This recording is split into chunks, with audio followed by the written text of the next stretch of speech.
Hello, welcome to your next TED Talk. Today is going to be interactive, as you can see. February 15th, you are about, a month into training? And you're probably noticing a couple things, so we're going to talk about them in a second. But I'm going to start every TED Talk with the same sentence. And that sentence is that the cardinal fucking rule is don't go out too fast. I'm going to say it over and over again. We've already talked about it. Cardinal fucking rule, don't go out too fast. On race day, if you go out too fast, you're going to pay for it. Cardinal fucking rule, don't go out too fast. Okay. So, you probably noticed a couple things. How is training going? Some days you probably feel like working out. Some days you don't. Some days you're sleep deprived. Maybe every day you're sleep deprived. So I want to reassure you on a couple things. One, the plan that we created is only perfect on the day we created it. It's gonna change. It's gonna have to adapt to your life, to your body, how you're feeling day to day. It's just gonna have to adapt. But the good news is that ability to adapt is the best muscle to build and to flex over and over and over again, because in the depths of despair that will occur during this 40-mile race, you're going to need adaptability more than you're going to need muscles. So I will be the one to remind you that on those days when you wake up and you're like, I'm supposed to do this workout, but I just can't for whatever reason, timing, schedule, your body, you don't feel like it. It's okay. Don't do it. Adapt and give yourself grace. It's probably harder to give yourself grace. So adaptability in this training plan and your willingness to flex and move things around is going to help you create that adaptability. Another reminder is that your training is going to happen in thirds. A third of it is going to be successful. Perfect. Great. I did that workout. It did what it was supposed to do. It was hard. I feel good after. A third of it is going to suck. You're going to feel like crap during the workout. Everything went wrong. You're done and you're like, I can't believe it. Like, everything is bad. A third is good. A third is bad. And a third is kind of just maintenance. A third of your workouts are just like the consistency of showing up every single day, which is probably a theme that you've heard every other discipline in your life. And so it might not feel like it, but you simply putting in the work and showing up for the workout and just those maintenance workouts are what is adding to the tank in a really important way that's going to get you through this race. So, plan is only perfect on the day you create it, and your workouts are in thirds. So if you're doing a workout and you're like, this is shitty, and you can quickly remember, like, oh yeah, a third of my workouts are going to be shitty. Great, chalk it up. Another thing I want to remind you, Brandon and Natasha, of is that zoom out. You're planning years in advance for Kilimanjaro. So there's 7 years between Kilimanjaro and today. That's 2,100 days. So if you don't get a workout in today, you got a lot more days to go, and it's okay. In addition to that mindset, you have a lot of time. You got 2,100 days, 2,300 probably, to work up to Kilimanjaro. So if you don't feel like after a month of working out that you're ready to do 40 miles or 50 or 100, good, because you probably shouldn't feel that way yet unless you're a cyborg. So you have lots of years to build, and everything you do, every tiny little thing you add to your training tank, your mental tank, your tactical gear knowledge, everything you add to the tank from now until Kilimanjaro counts towards that. Like, by the time you're done with this 6 months of training, you'll have, call it 10 hours, 5 to 10 hours a week of training for 6 months. That's 240 hours of training. when you start your training next year for your 100 miler or your 50 miler, you're not starting at 0 hours. You're starting at 240 hours in the tank. You're just building every year and every time. And your body will remember what it feels like to run 40 miles. Your body will remember what it feels like when you've learned to run 100. So it's really, I think ultra is a completely different sport in this way. It is really about stacking those years and being proud of those years that you've put in. So let's talk a little tactics. Since this is a TED Talk, I'm going to tell you some stories. Let's get into what's happening here. So a couple things to remember when you're out there doing your zone 2 workouts. You're there to practice everything. Practice eating. Kirsten, if you've talked to her, is probably having you eat every hour, every 90 minutes. Practice eating. See if you can get calories in and how that feels. Practice making mistakes. And practice your gear. So I'm going to tell you a story about each one of those. Eating, making mistakes, and gear. So practice eating. So when I did my first 100 miler, I got really nauseous and sick to my stomach at mile 7. And I was like, you got to be fucking kidding me. Like, how is this happening so early in the race? Like, I don't know what to do. And I didn't have any Tums with me. I didn't have any Pepto-Bismol, which those are 2 key things that we are going to make sure you have on the trail. And you should probably start bringing with you when you're going anyway. And you should keep in your med kit, which we'll talk about. I'm just making a note because I remembered something else too. So I get to an aid station, and thankfully I was with this girl, Laura, that I met in this 100 miler. So we're going together, and we come into the aid station, and Laura asks the aid station guys, hey, do you have any Tums that Nikki can have? And I'm like, I didn't even know you could take Tums. I didn't even know that would help with nausea out here running.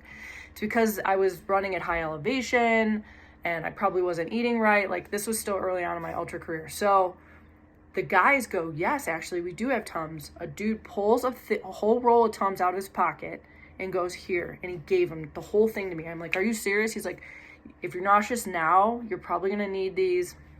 I did. I ended up eating all of them. But it was like, I'm getting chills. Like, it was such a gracious thing for him to do that it also reminded me that now when I carry Tums, I carry a lot so that if other runners need it, I give it to them.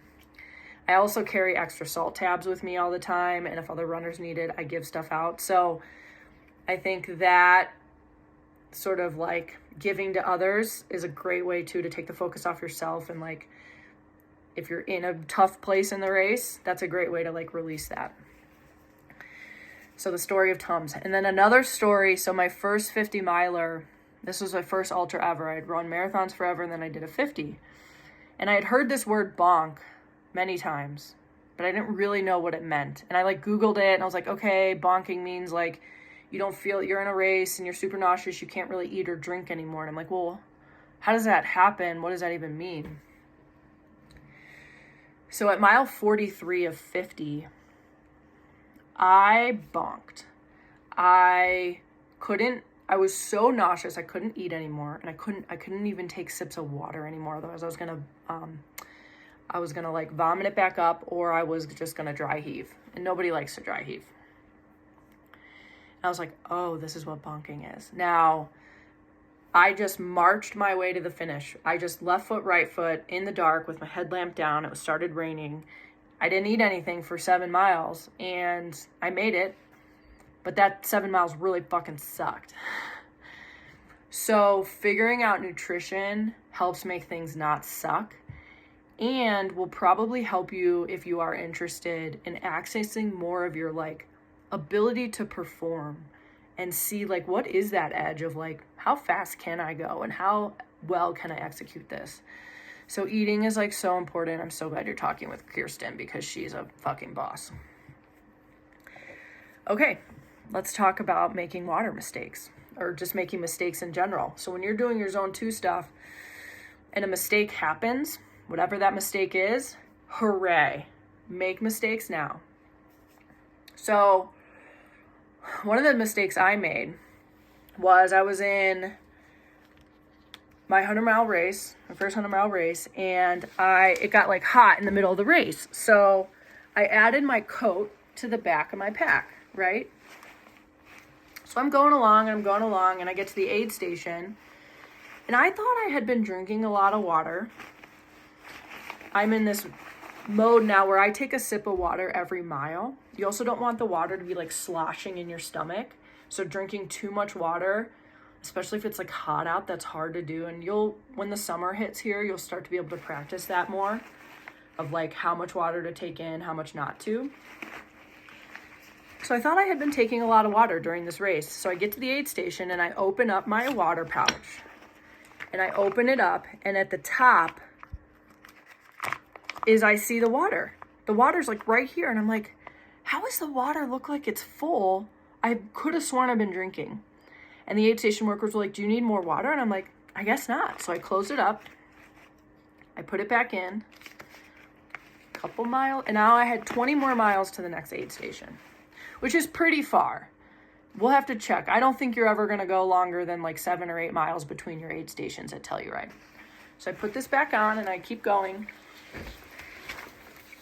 Half hour later, I go to sip my water and it's out. And I'm like, what the fuck? Like, how am I out of water?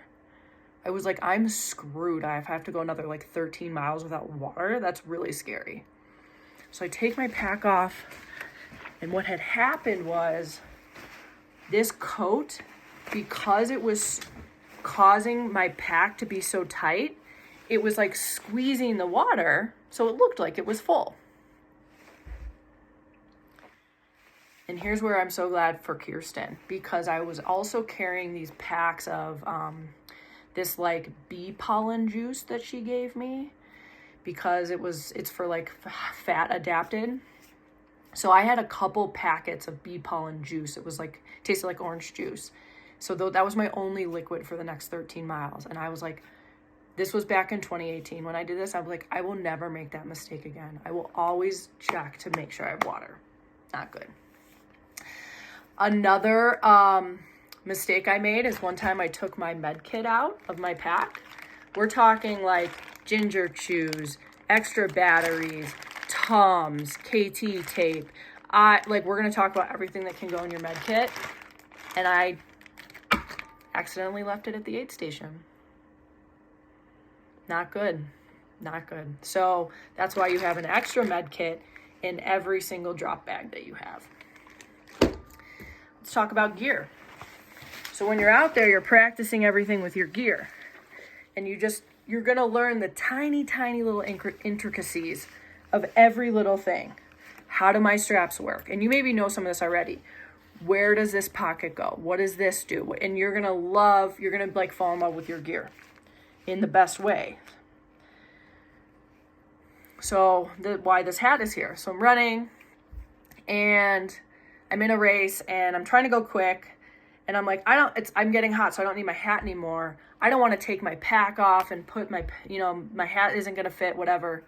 Finally, I learned I could just take my hat and put it right here. And forever, I was changed. I can put my hat on, take it off, because sometimes you're running around corners and trails where it's shadow and you're freezing and you want that hat back on. And then all of a sudden you get in the sun and you want the hat back off. So little tiny things like that, you're going to learn about your gear that is going to save you time and create efficiency for you in ways that you didn't know. But it's going to come at the cost of like feeling like it's a mistake. I've also had, because I left my med kit at the aid station, I didn't have extra batteries on me. And so I had my headlamp go out in the middle of the night. Thank God I had a pacer with me and she had an extra headlamp. So now I always carry batteries in my med kit and somewhere else in my pack. And I always carry an extra headlamp. So, lots of mistakes. I hope you make your own mistakes and you will learn from them. It is so fun. It's such an interesting sport. And this is what I'm going to leave you with. This has been the longest TED Talk, but adapt, adapt, adapt. If things go wrong, you're just going to adapt and you're going to build that muscle over and over. And I will leave you with the favorite Winston Churchill quote, which is, "Success is the ability to move from failure to failure without the loss of enthusiasm." So I hope things are going well. Please reach out to me with any questions. Let's totally get together soon. and we will keep talking running shop. Okay, friends, bye.